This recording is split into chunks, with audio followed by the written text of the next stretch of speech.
kepada orang Israel. Dia ceritakan semuanya.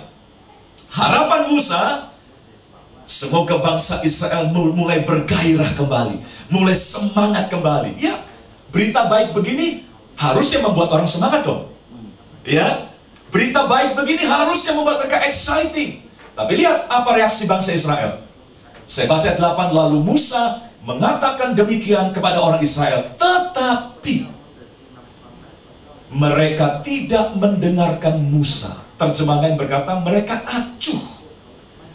Berita itu tidak menyentuh mereka sama sekali. Berita yang luar biasa itu tidak men-touch hati mereka sama sekali. Ya, karena apa? Karena mereka putus asa dan karena perbudakan yang berat itu. Saya simpulkan begini. Bangsa Israel sudah terlalu trauma. Ya, terlalu lama mereka diperbudak. Terlalu lama mereka sengsara di Mesir. Akibat trauma itu, mereka menilai diri mereka, udahlah, kita memang nasibnya begini. Nggak usah mimpi macem-macem deh, nggak usah mimpi punya tanah, nggak usah mimpi bakal bebas dari Mesir. Berkali-kali kita mau coba bebas, nggak bisa tuh buktinya. Saudara, karena masa lalu yang seperti itu, lalu bangsa Israel melihat diri mereka memang sebagai bangsa yang ditakdirkan untuk jadi budak.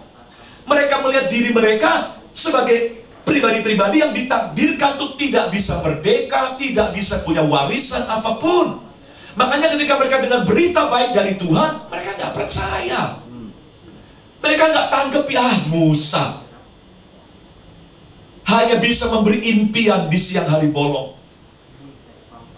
Kita nih tahu siapa diri kita. Dari dulu ya kita budak. Maka sampai kapanpun kita nggak bisa lepas dari status sebagai budak. Dari dulu ya kami numpang di Mesir.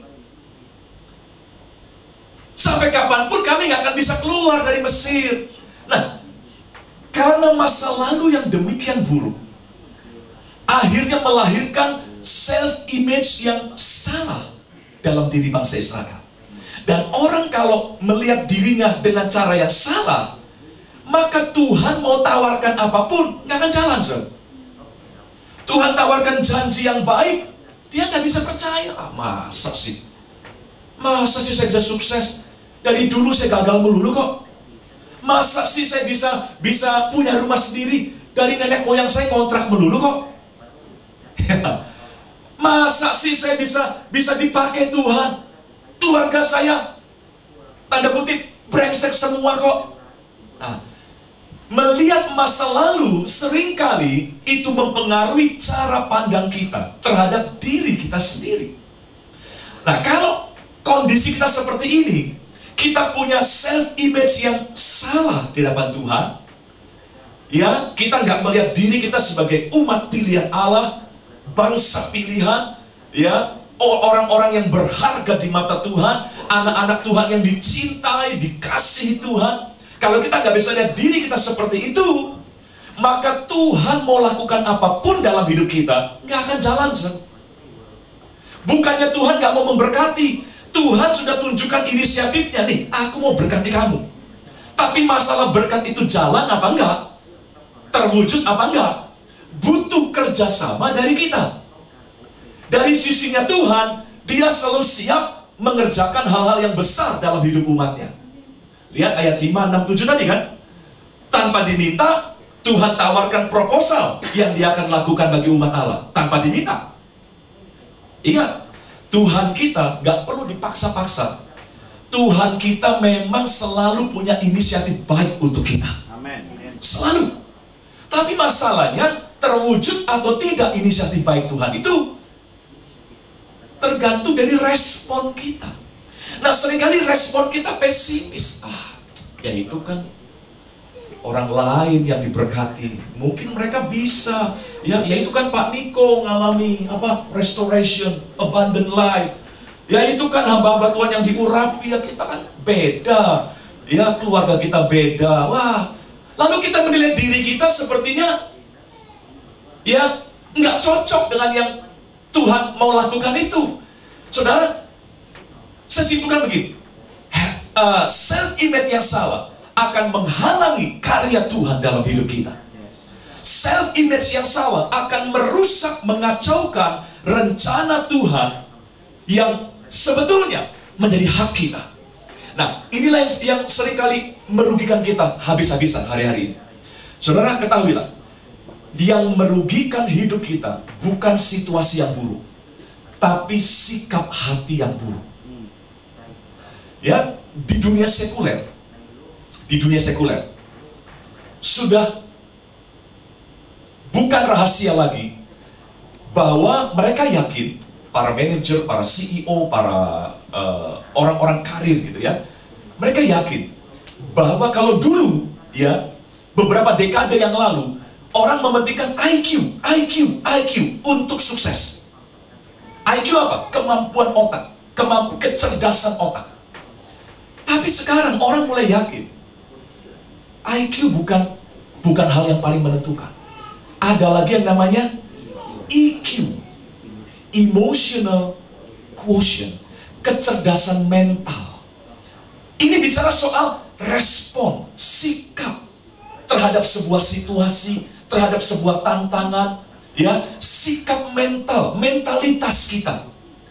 Nah, ini yang jauh lebih menjadi faktor kunci keberhasilan seseorang. Dunia aja tahu bahwa kita harus memperbaiki sikap mentalitas kita. Nah, sayangnya orang Kristen gak tahu. Orang Kristen membiarkan dirinya punya mentalitas yang gampang khawatir. Orang Kristen membiarkan dirinya punya mentalitas yang gampang dendam, gampang benci orang, gampang jealous, mikirnya negatif terus. Ya, dan itu mentalitas yang akan membawa kita jauh dari keberhasilan. Nah, sebetulnya yang dunia sekuler temukan, EQ, SQ, bukan Singapore Airlines, tapi spiritual quotient, ya, manusia rohani kita, ya, saudaraku, yang dunia temukan hari-hari ini sebetulnya ada di Alkitab semua. Harusnya kita nggak ketinggalan dengan penemuan-penemuan dari dunia sekuler itu.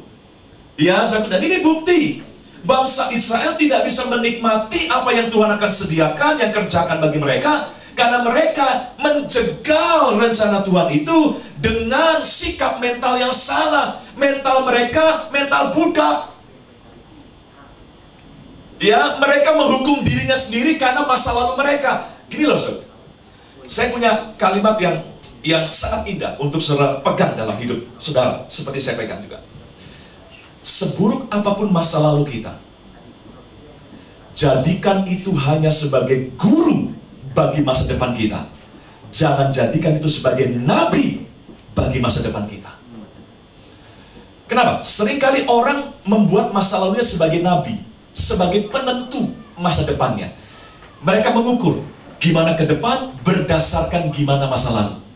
Aduh, dulu saya gagal, maka ke depan pasti gagal lagi. Dulu saya broken home, maka gimana pun usaha saya nanti akan broken home lagi. Ya, dulu saya kecewa dalam pelayanan, kalau nanti saya melayani lagi pasti akan kecewa lagi. Wah, seringkali kita membuat masa lalu sebagai penentu, sebagai nabi yang menubuatkan tentang masa depan kita. Jangan jadikan masa lalu sebagai nabi bagi masa depan kita. Jadikan hanya sebagai guru yang memberikan pelajaran untuk memulai sebuah masa depan yang jauh lebih baik dibanding masa lalu kita. Amin, Bapak Ibu. Ya, nah, bangsa Israel membuat masa lalunya di Mesir sebagai nabi untuk masa depan mereka. Mereka berkata, dari dulu ya kita budak, nggak mungkin kita bisa lepas dari perbudakan. Dari dulu ya kita nggak punya tanah, ya, maka sampai kapanpun kita nggak punya tanah. Darah, lihat gambar ini. Yang terpenting adalah bagaimana Anda melihat diri Anda sendiri. Amin. Jadilah seperti kucing ini.